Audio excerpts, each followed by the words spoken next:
Never stop learning because never stop teaching.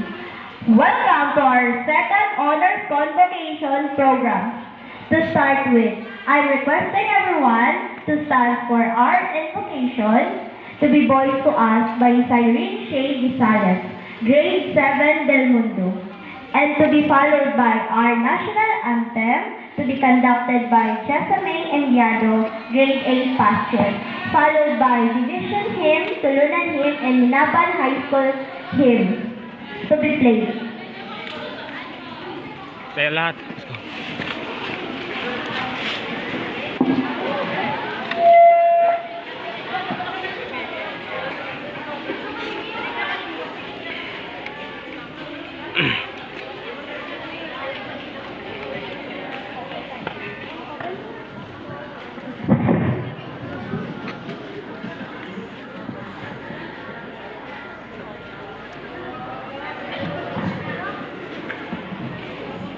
Let us pray.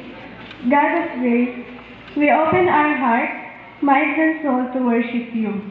Thank you that today we dwell in your kingdom and live in your presence. Thank you that we gather together to acknowledge your goodness to us as we are having our second honors convocation program. May you enlighten each one of us and guide us in our daily battles as a students of Minapan High School. We pray that you may continue to bless, protect, and give us from our sins. This all we pray in the mighty name of Jesus, our Lord and Savior. Amen.